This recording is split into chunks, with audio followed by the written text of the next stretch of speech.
Everyone, ఈరోజు నేను చిక్కుడుగాయతోటి నిల్వ పచ్చడి పెడుతున్నాను. సో ఈ చిక్కుడుగాయతోటి నిల్వ పచ్చడి పెడతారని ఎంతమందికి తెలుసు అండ్ తెలియని వాళ్ళ కోసం నేను ఎలా పెట్టానో చూసేయండి.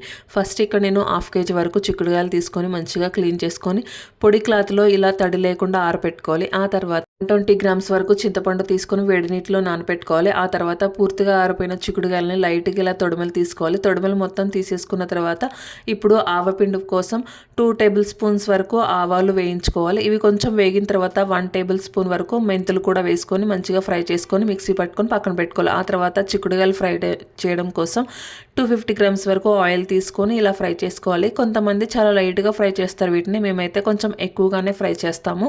సో ఫస్ట్ బ్యాచ్ కంప్లీట్ అయిపోయింది. ఇక్కడ సెకండ్ బ్యాచ్ కూడా వేసిస్తున్నాను. ఇవి మొత్తం ఫ్రై అయిపోయిన తర్వాత ఇప్పుడు తాలింపు వేసుకోవాలి. అదే ఆయిల్లోకి తాలింపు కోసం తాలింపు గింజలు వేసేసుకుంటున్నాను. ఆ తర్వాత కొంచెం మెంతులు, అవి వేగిన తర్వాత జీలకర్ర, ఎండుమిర్చి, కరివేపాకు, అలాగే ఒక పెద్ద ఎల్లిపాయ కూడా వేసుకోవాలి. ఆ తర్వాత లాస్ట్లో దింపే ముందు ఇంగువ వేసుకోవాలి. ఇంగువ ఫ్లేవర్ చాలా బాగుంటుంది ఈ పచ్చడిలోకి. అలాగే ఈ తాలింపు మొత్తం పూర్తిగా చల్లారిన తర్వాత మాత్రమే మనం చిక్కుడుకాయల్లోకి ట్రాన్స్ఫర్ చేసుకోవాలి. ఆ తర్వాత ఒక 50 grams వరకు ఆయిల్ వేసుకొని చింతపండు నానపెట్టుకున్నాం కదా, అది మొత్తం గుజ్జు తీసేసుకుని ఇలా ఫ్రై చేసుకోవాలి. చింతపండును బాగా ఫ్రై చేసుకోవాలి.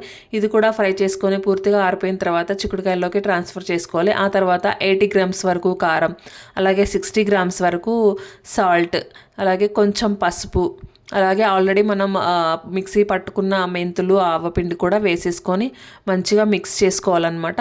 సో మొత్తం కలుపుకున్న తర్వాత ఒకసారి టేస్ట్ చెక్ చేసుకోండి. ఇన్ కేస్ మీకు ఏమైనా కారం అలాగే ఉప్పు ఏమైనా సరిపోకపోతే కనుక అడ్జస్ట్ చేసుకోండి. సో అంతే అండి, యమ్మీ చిక్కుడుకాయ నిల్వ పచ్చడి అయితే రెడీ అయిపోతుంది. టేస్ట్ అయితే చాలా అంటే చాలా బాగుంటుంది. ఇన్ కేస్ ఇప్పటి వరకు మీరు ట్రై చేయకపోతే ఒకసారి అయితే ట్రై చేయండి. అండ్ ఎలా వచ్చిందో నాకు కామెంట్ కూడా చేయండి. మీకు ఈ వీడియో నచ్చితే లైక్ చేయండి. ఇలాంటి వీడియోస్ కోసం please do subscribe to my channel. Thank you. Bye.